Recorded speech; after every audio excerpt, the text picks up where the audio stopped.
So I'm joined by manager Phil Burke after an 8-1 win at home to FC United. First off, Phil, took the lead fairly early in the game. Did you think from that point that we managed to push on and get the game won at that stage? Yeah, no, I think an early goal was important. We said that in the change room before the game. I thought we started the game really well in the first 15 minutes. The tempo, the intensity, speed of the game that we produced was really, really good.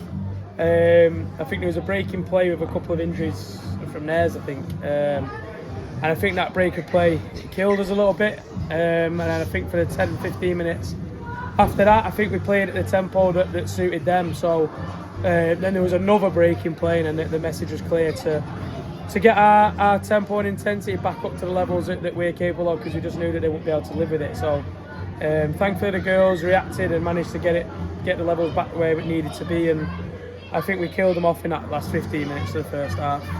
Goals shared around in the first half, one for Sadie, one for Liv Shaw, one debatably for Millie Jardine, I'm sure she'll claim it, and one for H. How important is it that other people get on the score sheet, especially when like Sel Gordon's back at home in Canada? Yeah, I think we mentioned this a couple of weeks ago, that it's important that everyone around the team is capable of scoring goals.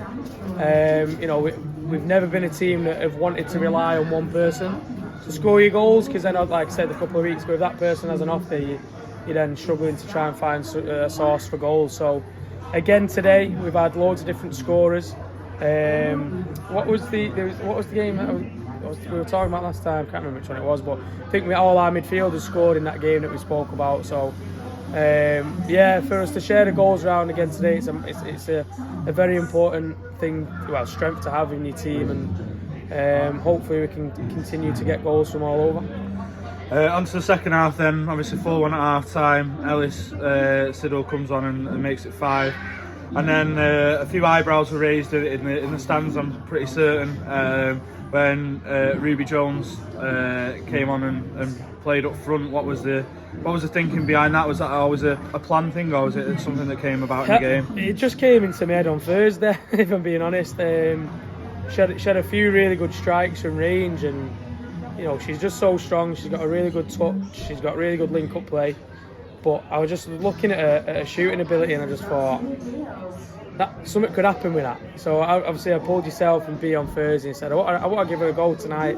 So we stuck her up there for the last 15 minutes, I think, of training on Thursday, and there was a few efforts that you were like, oh, mate, she's got it in her. So today it was always the plan to put her up front for a good length of time, and I know she might not have felt fully comfortable with it, but I thought she's shown a superb attitude to it, and she's really accepted it, and she just wants to get on the pitch. And to be fair, Ruby said in the past that she'll play anywhere, so I think I tested that a little bit, but my word, I think she had 3 chances and took all 3 in insane fashion. So I hope she feels on top of the world. I think she's had to be patient for her opportunity, and she's well and truly took it today.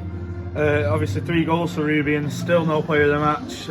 Obviously goes on to the player of the match of Millie Jardine. Any note on her performance as an individual? Yeah, I said to her after the game that I thought that was a really special performance from Millie Jardine. Minute 1 to minute 90, she didn't come off the boil for a second.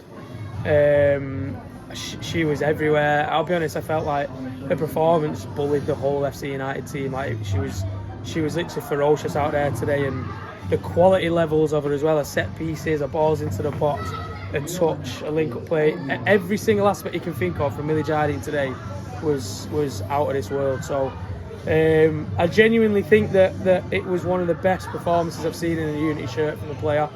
And again, she's had an unbelievable season so far, but I think it's quite scary that the levels she's capable of reaching. I think she's just getting better and better week on week. 3 points in the bag then to cap 2024 off, halfway through the league campaign. Again, another decent crowd here, this time to raise money for FC United's Emily Walton to undergo surgery with her ACL. Any specific note in respect of that gesture and also the support again here today? Yeah, I think we wanted to sort of make a bit of an effort for Emily. We was at the game when they played Stockport County in the Super Cup final, where she's obviously come on and gone down. And I'll be honest, I think it's an injury that's very close to me in the sense that I've been there, I've had to cope with the same thing. So when I seen it, and then I seen it on social media that she had to have the surgery, I knew how she'd be feeling. But to be honest, the credit didn't go to me. It was your initial idea, and I thought it was a great gesture from us all. And I don't actually know how much we raised today, but hopefully it's enough to help make a difference to her reaching the target that she needs to get the surgery. And I really hope that she manages to come back stronger and gets back on that pitch.